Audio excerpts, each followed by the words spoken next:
Amen. Amen. Praise the Lord. So muli sa mapagpalang gabi po sa ating lahat.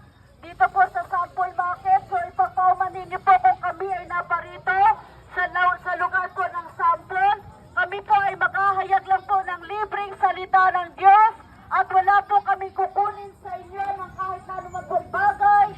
Hindi rin po kami manghihingi sa inyo, lalong-lalo na po ng pera. Sapagkat ang kaligtasan, ang salita ng Diyos ay libre po ito at hindi po natin kayang bayaran. Sabi po sa Lucas chapter 11 verse 28, sabi ng Panginoong Jesucristo, masigit na pinagpala ang mga nakikinig ng salita ng Diyos at tumutupad nito.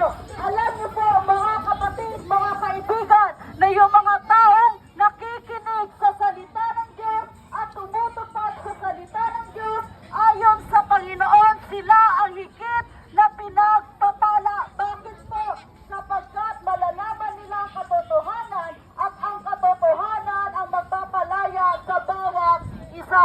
Meron pong nakasulat mga kapatid sa John chapter 14 verse 6. Sabi ng Panginoong Jesucristo, I am the way, the truth, and the life. No one comes unto the Father except through me. So tayong lahat po na naririto ngayon, nais po nating mapunta sa langit. Amen.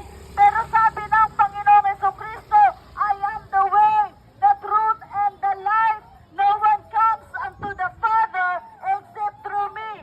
So kung gusto niyo pong magkamit ng buhay na walang hanggan, kung gusto nating mapunta sa langit na bayan, sa kabilang buhay, we need the Lord Jesus Christ.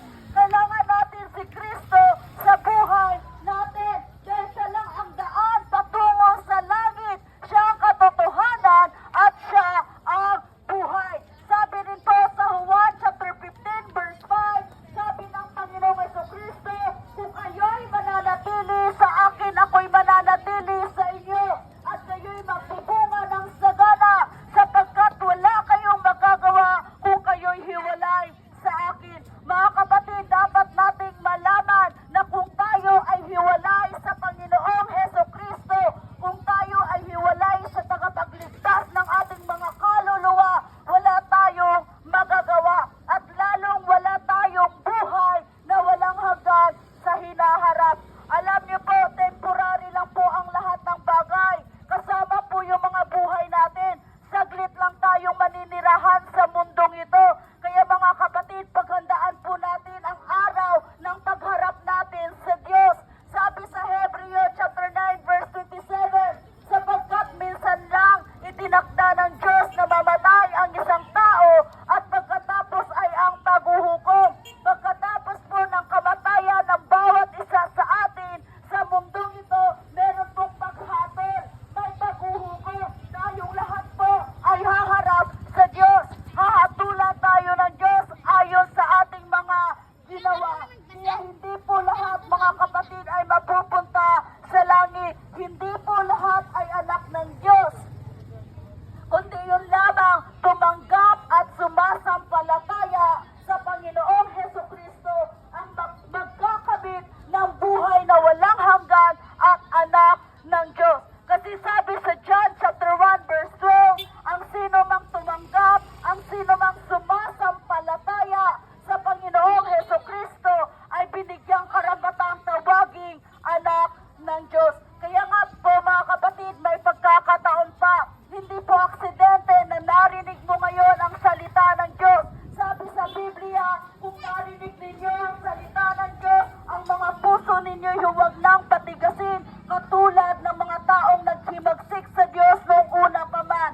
Magsisi na tayo sa ating mga kasalanan, manumbalik na tayo sa ating Diyos na buhay, manumbalik na tayo sa Panginoong Jesucristo, ipagamit na natin ang ating mga buhay sa Kanya bago po maging huli ang lahat. So bago kami umalis po sa lugar po dito sa Sample Market, nais po namin mag-iwan ng isang maikling panalangin para po sa ating lahat. Aming Diyos na banal at makapangyarihan sa lahat, Panginoon, Ikaw po ang may likha ng langit at lupa, kasama ang aming mga buhay, Panginoon. Kami po ay lubos na nagpapasalamat dahil 2000